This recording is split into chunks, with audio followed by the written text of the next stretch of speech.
Bienvenidos a la lectura día a día de la lección de Escuela Sabática. Qué gozo poder estar con ustedes compartiendo de estas hermosas enseñanzas, leyendo la lección de Escuela Sabática de esta semana, número 4, titulada Dios es apasionado y compasivo.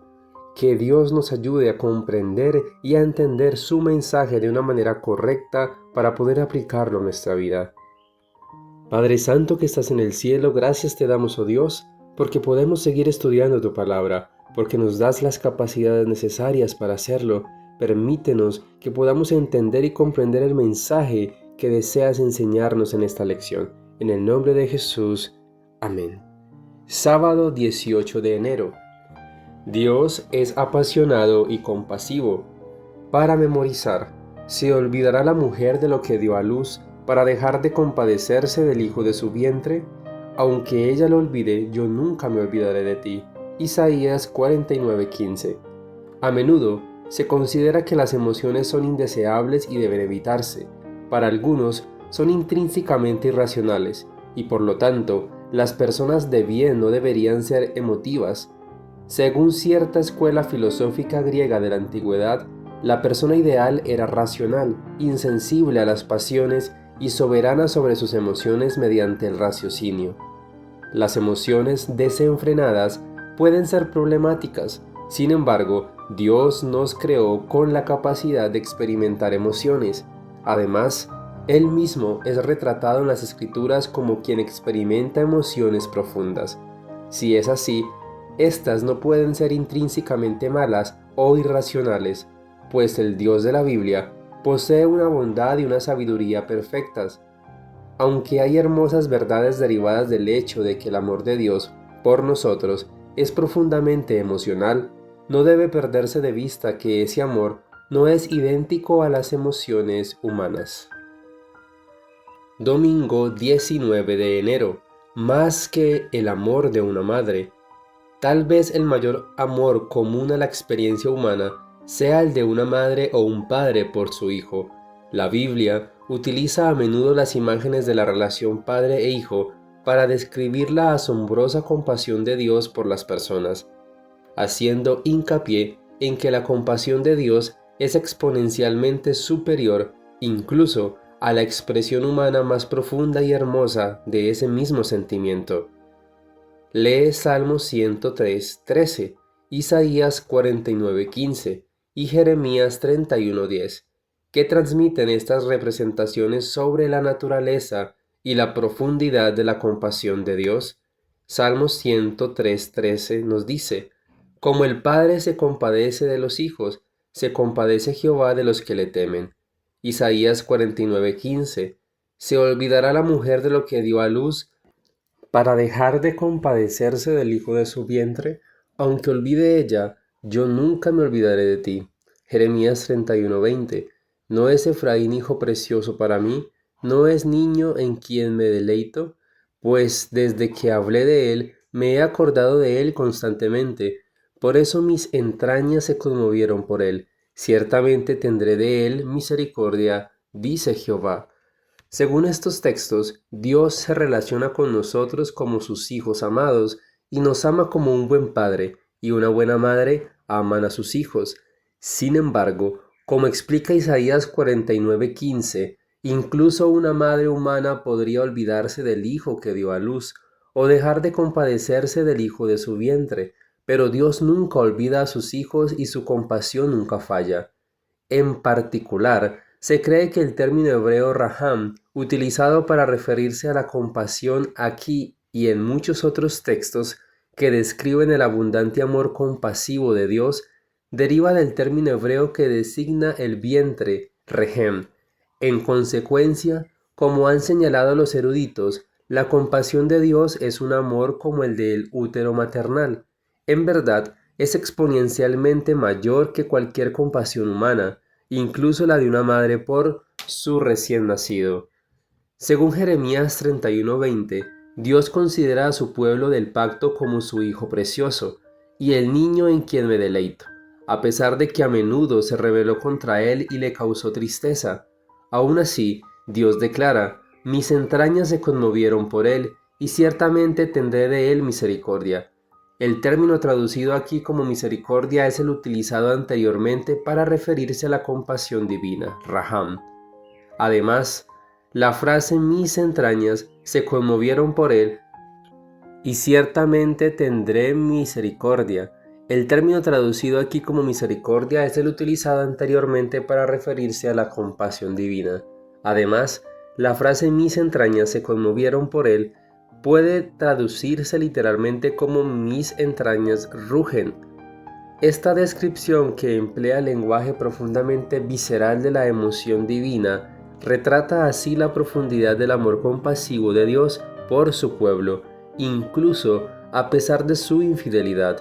Dios sigue dispensando su abundante compasión y misericordia a su pueblo y lo hace más allá de toda expectativa razonable. Para algunos, el hecho de que la compasión de Dios sea semejante a la de un padre o una madre cariñosos es profundamente reconfortante. Sin embargo, algunas personas pueden tener dificultades en ese sentido, pues sus progenitores no fueron cariñosos. ¿De qué otras maneras podría ser ilustrada la compasión de Dios por esas personas?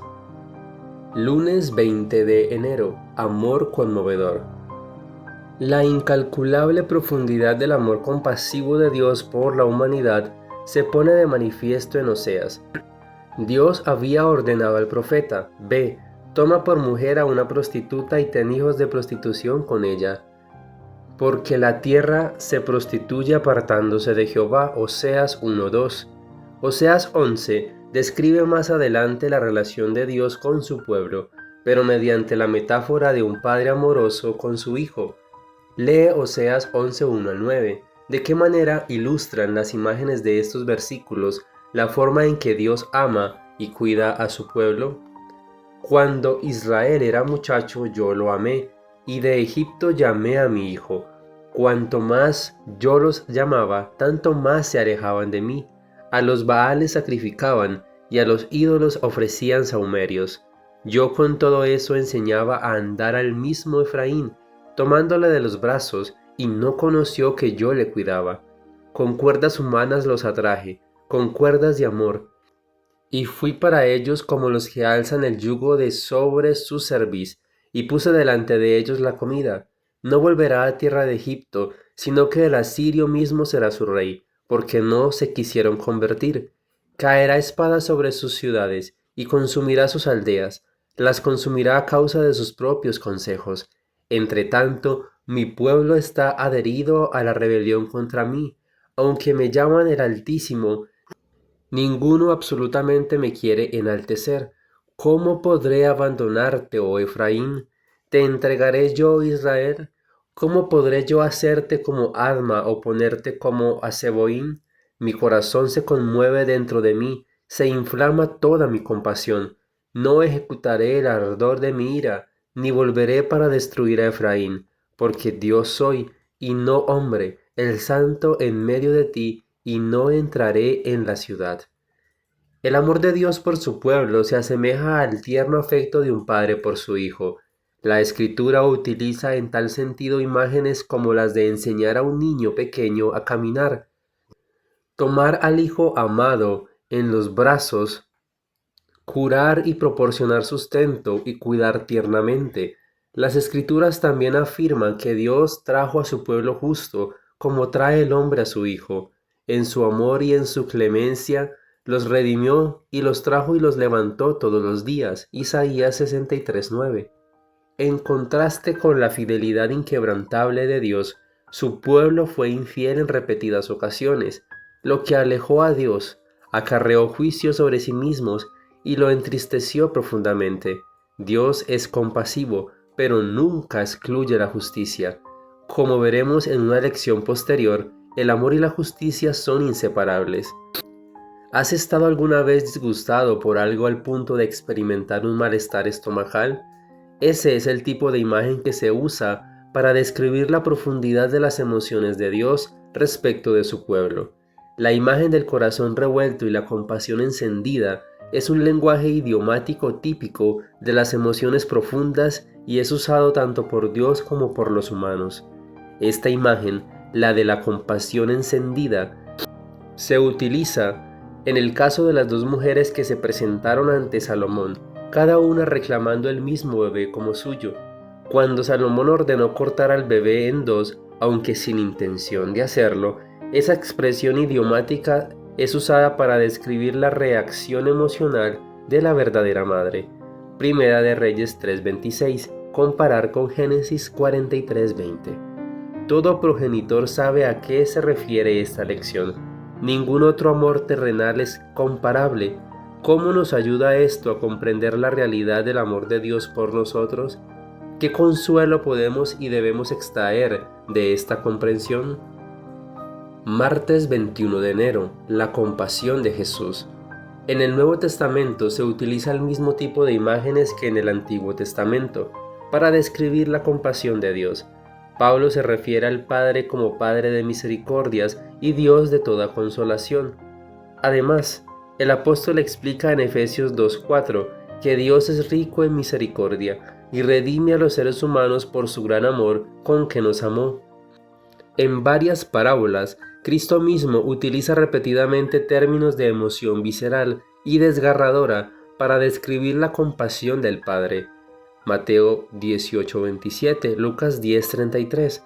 Además, el mismo lenguaje que ilustra la compasión divina en el Antiguo Testamento y en el Nuevo Testamento es utilizado también en los Evangelios para describir las respuestas compasivas de Jesús a quienes están en apuros. Lee Mateo 9:36, Marcos 1:41 y Lucas 7:13. ¿Cómo ilustran estos versículos la manera en que Cristo se conmovía ante la difícil situación de las personas? Y al ver las multitudes tuvo compasión de ellas, porque estaban desamparadas y dispersas como ovejas que no tienen pastor.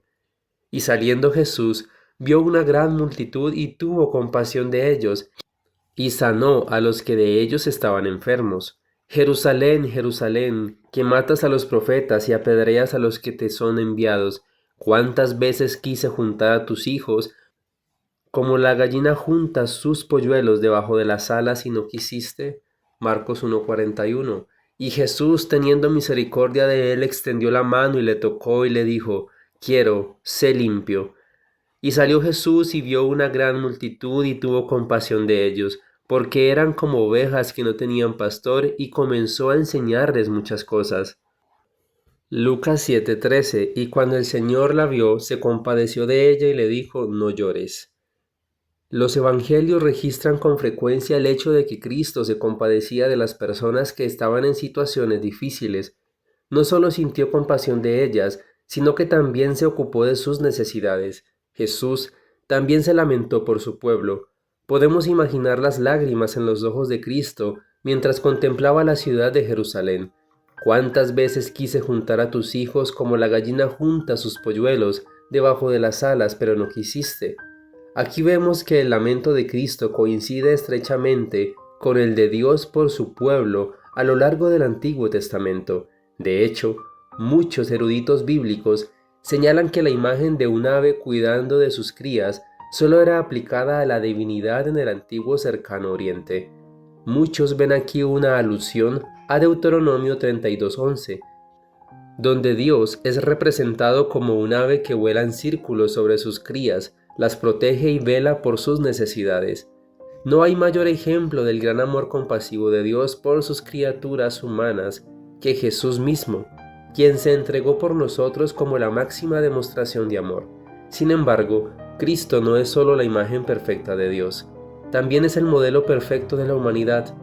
¿Cómo podemos dar forma a nuestra existencia de acuerdo con el modelo de la vida de Cristo, centrándonos en las necesidades de los demás y de este modo no limitándonos a predicar el amor de Dios, sino mostrándolo de forma tangible? Miércoles 22 de enero, ¿un Dios celoso?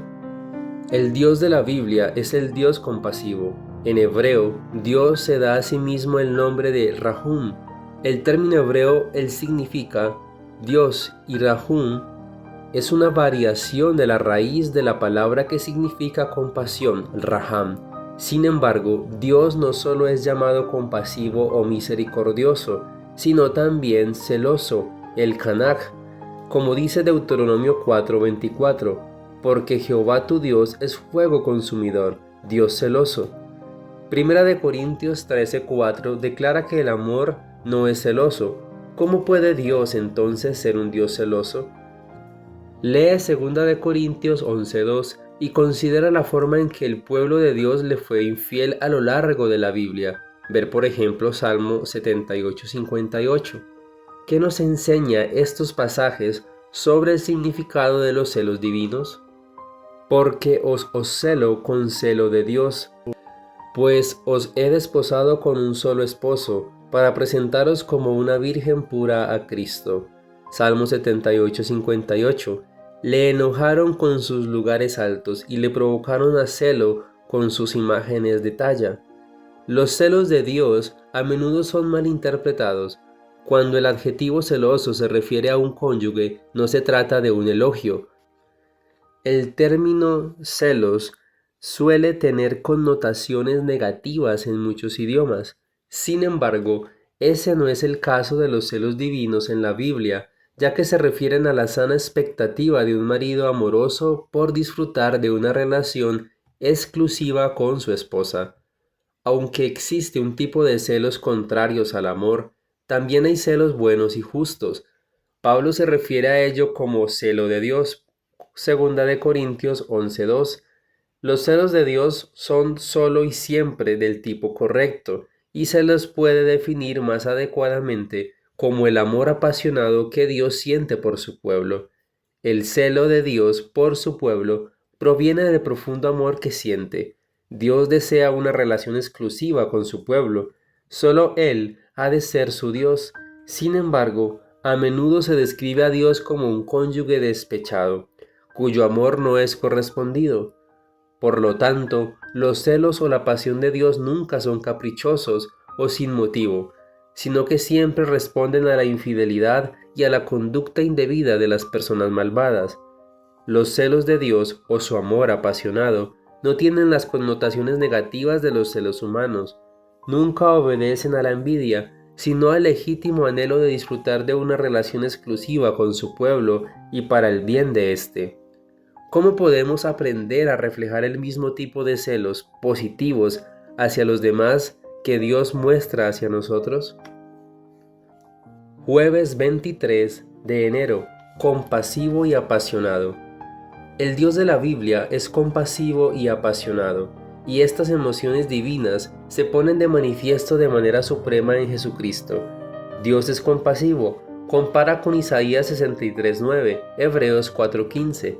Es profundamente afectado por las penas de su pueblo, Jueces 10:16, Lucas 19:41, y está dispuesto a escuchar, responder y consolar, Isaías 49:10, Mateo 9:36. Lee 1 de Corintios 13:4 al 8. ¿De qué manera nos llama este pasaje a reflejar el amor compasivo y asombroso de Dios en nuestras relaciones con los demás? El amor es sufrido, es benigno, el amor no tiene envidia, el amor no es jactancioso, no se envanece, no hace nada indebido, no busca lo suyo, no se irrita, no guarda rencor, no se goza de la injusticia, mas se goza de la verdad. Todo lo sufre, todo lo cree, todo lo espera y todo lo soporta. El amor nunca deja de ser, pero las profecías se acabarán y cesarán las lenguas y la ciencia acabará.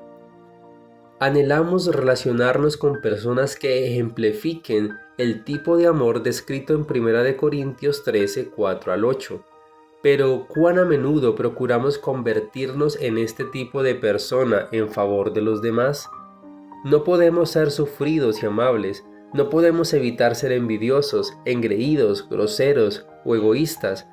No podemos producir en nosotros un amor que todo lo sufre, todo lo cree, todo lo espera o todo lo soporta, y que nunca deja de ser. Ese amor solo puede ejemplificarse en nuestra vida como fruto del Espíritu Santo. Alabado sea Dios porque el Espíritu Santo derrama el amor de Dios en los corazones de quienes permanecen en Cristo Jesús por la fe. Romanos 5:5. Por la gracia de Dios y el poder del Espíritu Santo, ¿De qué maneras prácticas podríamos responder al amor profundamente emocional, pero perfectamente justo y racional de Dios y reflejarlo en nuestra vida? En primer lugar, adorando al Dios que es amor. En segundo lugar, y en respuesta a su amor, mostrando compasión y amor benevolente a los demás. No debemos limitarnos a sentirnos reconfortados por nuestra propia fe cristiana, sino que debemos estar dispuestos a reconfortar a los demás.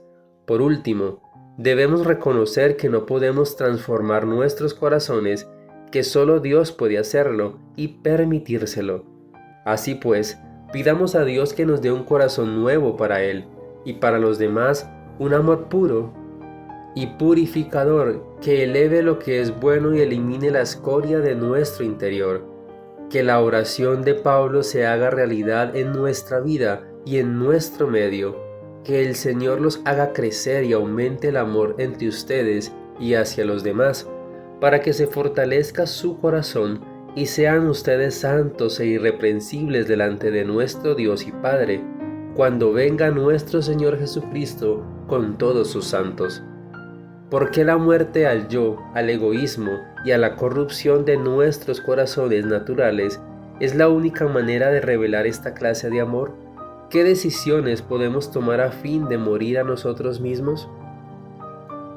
Viernes 24 de enero, para estudiar y meditar. Lee el capítulo titulado Las Bienaventuranzas en las páginas 21 a 74 del libro El Discurso Maestro de Jesucristo de Elena G. de White. Todos los que sienten la absoluta pobreza del alma, que saben que en sí mismos no hay nada bueno, pueden hallar justicia y fuerza recurriendo a Jesús. Dice él: vengan a mí todos ustedes que están cansados y agobiados. Mateo 11:28. Nos invita a cambiar nuestra pobreza por las riquezas de su gracia. No merecemos el amor de Dios, pero Cristo, nuestro fiador, es sobremanera digno y capaz de salvar a todos los que acudan a Él. No importa cuál haya sido la experiencia del pasado, ni cuán desalentadoras sean las circunstancias del presente, si acudimos a Cristo en nuestra condición actual, débiles, sin fuerza, desesperados, nuestro compasivo Salvador saldrá a recibirnos mucho antes de que lleguemos, y nos rodeará con sus brazos amantes y con el manto de su propia justicia. Nos presentará a su Padre con las blancas vestiduras de su propio carácter. Él aboga por nosotros ante el Padre, diciendo: me he puesto en el lugar del pecador, no mires a este hijo desobediente, sino a mí. Y cuando Satanás contiende fieramente contra nuestras almas, acusándonos de pecado y alegando que somos su presa, la sangre de Cristo aboga con mayor poder. Elena G. de White, El Discurso Maestro de Jesucristo, página 25 y 26. Preguntas para dialogar. Nota lo que la inspiración anterior dijo acerca de cómo, gracias a Jesús, somos presentados al Padre. Nos presentará a su Padre con las blancas vestiduras de su propio carácter. Por muy desanimados que nos sintamos a veces por nuestras faltas y defectos, o por muy a menudo que no reflejemos ante los demás la clase de amor que Dios derrama sobre nosotros, ¿por qué hemos de volver siempre a la maravillosa noticia de que somos aceptados por el Padre porque Jesús nos presenta a su Padre con las blancas vestiduras de su propio carácter? Imagina cómo se sintió la madre del bebé que estaba en disputa entre las dos mujeres que se presentaron ante Salomón. Considera de nuevo el emotivo lenguaje registrado en Primera de Reyes 3:26. ¿Cómo arroja esto luz sobre el mismo tipo de lenguaje utilizado en Oseas 11:8 para describir lo que Dios siente por su pueblo? Los evangelios dan testimonio de que Jesús se conmovía ante las necesidades de las personas y actuaba en respuesta a esas necesidades. ¿De qué formas prácticas pueden tu clase y tú satisfacer las necesidades de quienes precisan recibir consuelo? Te damos gracias, oh Dios, porque nos has permitido estudiar esta lección, que cada mensaje, que cada ejemplo y que cada reflexión se quede en nuestras vidas y en nuestro corazón. En el nombre de Jesús. Amén. Mis apreciados hermanos, les invitamos a compartir esta lectura de la lección de Escuela Sabática para que juntos podamos seguir estudiando este mensaje y sobre todo compartir con muchas personas para que conozcan al Señor Jesús. Dios te bendiga.